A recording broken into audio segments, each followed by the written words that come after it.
மாவட்டம் கீழக்கரை பகுதியில் உள்ள 18 வாலிபர்கள் ஷஹீத் ஒலியுல்லா தர்காவின் கந்தூரி விழா ஆண்டுதோறும் வெகு விமர்சையாக கொண்டாடப்பட்டு வரும் நிலையில் இந்த விழாவில் சாதி மதங்களை கடந்து அனைவரும் ஒன்றுபட்டு கலந்து கொள்ளும் மத நல்லிணக்க விழாவாக கடைபிடிக்கப்பட்டு வருகிறது. இந்த தர்காவின் 850ஆம் ஆண்டு கந்தூரி விழாவானது நேற்று கொடியேற்றத்துடன் கோலாகலமாக துவங்கியது. குதிரை நாட்டியம், பாரம்பரிய நடனம், வண்ண வண்ண விளக்குகள் என விழா மையம் பூண்டுள்ள பகுதியில் ஏராளமான மக்கள் கலந்து கொண்டு சிறப்பு செய்தனர். இவ்விழாவின் முக்கிய நிகழ்வான கந்தூரி விழா எதிர்வரும் 24ஆம் தேதியன்று நடைபெறவுள்ள நிலையில் விழாவில் பல்லாயிரக்கணக்கான மக்கள் கலந்து கொள்வார்கள் என எதிர்பார்க்கப்படுகிறது.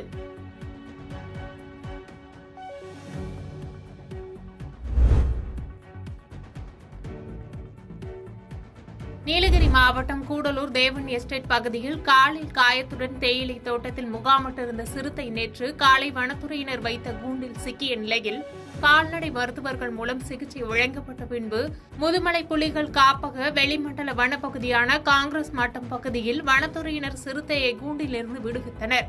இதேபோன்று குன்னூர் காட்டேரி பகுதியில் கடந்த ஒரு மாதமாக முகாமிட்டிருந்த ஒற்றை காட்டு யானையை வனத்துறையினர் அடர்ந்த வனப்பகுதிக்குள் விரட்டினர். இதனால் வாகன ஓட்டிகள் மற்றும் பொதுமக்கள் சற்று நிம்மதி அடைந்துள்ளனர்.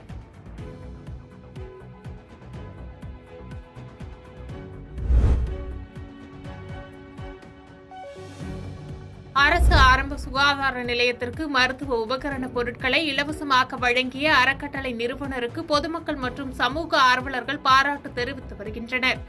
திருப்பூர் மாவட்டம் பல்லடம் அருகே கரைப்புத்தூர் பகுதியில் வசித்து வருபவர் மிருதுளா நடராஜன். மேலும் இவர் சக்தி அறக்கட்டளை என்ற ஒன்றையும் நடத்தி வருகிறார்.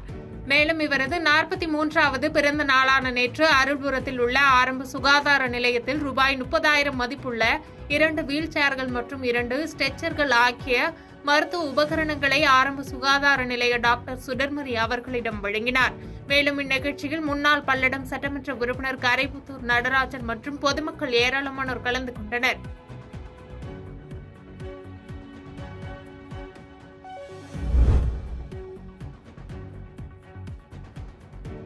ராணிப்பேட்டை மாவட்ட ஆட்சித்தலைவர் ச. வளர்மதி தலைமையில் மாவட்ட ஆட்சியர் அலுவலக கூட்டரங்கில் 288 ஊராட்சி மன்ற தலைவர்களுக்கு அரசின் அனைத்து துறை திட்டங்களை தெரிவித்து ஒவ்வொரு ஊராட்சிகளிலும் உள்ள பயனாளிகள் அனைத்து திட்டங்களிலும் பயன்பெற தேவையான உரிய வழிமுறைகளை தெரிவிக்கும் கருத்தரங்கு கூட்டம் நடைபெற்றது. உடன் துறை சார்ந்த அதிகாரிகள் பங்கேற்றிருந்த நிலையில் பொதுமக்கள் விரயமின்றி உடனடியாக அரசு திட்டங்களை பெற்று பயனடைய இந்த கூட்டம் நடத்தப்படுகிறது என்றும் இதன் முக்கியத்துவம் உணர்ந்து ஊராட்சி மன்ற தலைவர்கள் பணியாற்ற வேண்டும், உரிய ஆவணங்களின்படி இருந்தால் கிடைக்கப்பெறும் என்பதை பொதுமக்களுக்கு தெரிவித்து இந்த பணியை ஒவ்வொரு ஊராட்சி மன்ற தலைவரும் செய்ய வேண்டும் என மாவட்ட ஆட்சித்தலைவர் ச. வளர்மதி அறிவுறுத்தினார்.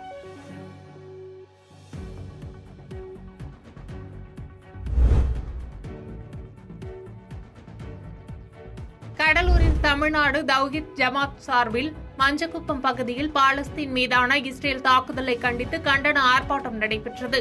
இந்த ஆர்ப்பாட்டத்தில் இஸ்லாமிய பெண்கள் உட்பட தவ்ஹீத் ஜமா அமைப்பினர் 500க்கும் மேற்பட்டோர் கலந்து கொண்டு இஸ்ரேலுக்கு எதிராகவும் இனப்படுகொலையில் ஈடுபடும் இஸ்ரேல் உடனான தூதரக உறவை இந்தியா உடனே துண்டித்துக் கொள்ள வேண்டும் என்பன உள்ளிட்ட கோரிக்கைகளை வலியுறுத்தி கண்டன கோஷங்கள் எழுப்பப்பட்டது. ஆர்ப்பாட்டம் நடைபெறும் இடத்தில் அசம்பாவிதங்கள் ஏதும் நடைபெறாமல் இருக்க போலீசார் பாதுகாப்பு பணியில் ஈடுபட்டிருந்தனர். பாதகம் செய்பவரை கண்டால் நாம் பயங்கொள்ளலாகாது பாப்பா, மோதி மிதித்து விடு பாப்பா, அவர் முகத்தில் உமிழ்ந்து விடு பாப்பா. அண்மை செய்திகளை உடனுக்குடன் தெரிந்து கொள்ள இணைந்திருங்கள் இயம்நாடு தொலைக்காட்சியுடன்.